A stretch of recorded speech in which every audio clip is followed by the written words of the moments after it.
Zero से hero की कहानी आइए सुनाता हूं आपको। मेरा नाम अमित सिंह है और मैं दिल्ली में रहता हूं। जब मैं 3 साल का था तो मेरे पिताजी का देहांत हो गया था और उसके बाद हमारे घर की आर्थिक हालत बहुत खराब हो गई थी। मेरी माँ सिर्फ 6ठी तक पढ़ी, इसलिए उन्हें कोई अच्छा काम नहीं मिला। मजबूरन माँ ने कपड़े सिलाई का काम शुरू कर दिया।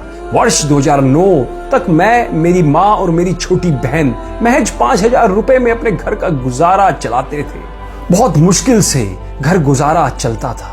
किसी दिन तो घर में खाने को भी कुछ नहीं होता था। माँ ने मेरे लिए बहुत कुर्बानियां दी थी। बचपन में मैंने कभी दूरदर्शन के अलावा कोई और चैनल भी नहीं देखा क्योंकि केबल के लिए हमारे पास पैसे ही नहीं थे। मेरी माँ के पास एक बहुत पुराना नोकिया का फोन था। मैंने 2012 तक कभी स्मार्टफोन भी नहीं चलाकर देखा था। अगर मुझे सफर करना होता तो मैं डीटीसी बस में ही सफर करता था। कभी कभी तो बस के किराए के पैसे भी नहीं होते थे मेरे पास। उस वक्त मुझे चलकर जाना पड़ता था।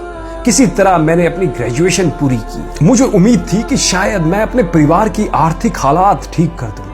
जब मैं कॉलेज में था तो एक बहुत ही अमीर बाप की बेटी ने मुझे प्रपोज किया था, लेकिन मैंने मना कर दिया क्योंकि मेरा लक्ष्य पैसा कमाना था और वो भी बिना अपना आत्मसम्मान खोए। उस वक्त मैं सिर्फ अपनी पढ़ाई और करियर पर ध्यान देना चाहता था। वो मेरी जिंदगी का सबसे मुश्किल फैसला था। कॉलेज से पढ़ाई खत्म करते ही मैंने एक छोटी सी कंपनी में नौकरी कर ली।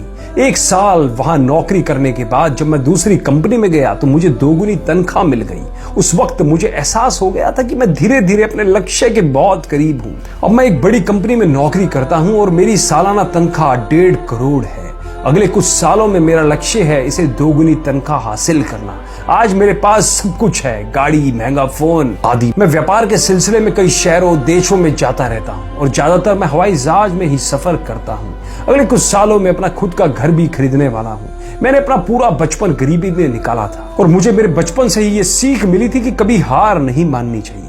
गरीबी में जब मुझे अपने रिश्तेदारों की सबसे ज्यादा जरूरत थी तब उन्होंने मेरा साथ छोड़ दिया और अब मैं भी उन्हें भूल चुका हूं। उनकी वो बातों को भूल चुका हूं जो दिल को दुखाती थी। मुझे अपनी जिंदगी से एक ही सीख मिली है कि मेहनत कभी ना कभी रंग जरूर लाती है। परिस्थितियां चाहे जैसी भी हो, चलते रहो, कभी रुको मत, मंजिल अवश्य मिल जाएगी। तो मैं उम्मीद करता हूं इस कहानी से भी आपको कुछ ना कुछ नया सीखने को जरूर मिला होगा। अगर मिला हो तो इस कहानी के लिए एक शेयर जरूर करिएगा और अपने महत्वपूर्ण कमेंट हमें जरूर लिख के बताइएगा कि आपको ये कहानी कैसी लगी। दोस्तों, यदि ये मोटिवेशनल स्टोरी आप हमारे फेसबुक के पेज पर देख रहे हैं तो पेज को आज ही लाइक कर और फॉलो करें और सी फर्स्ट को दबाना बिल्कुल भी ना भूलें। और सभी दोस्त जो यूट्यूब पे हमारे चैनल को देख रहे हैं वो आज ही चैनल को सब्सक्राइब कर बेल आइकन को जरूर दबाएं। धन्यवाद।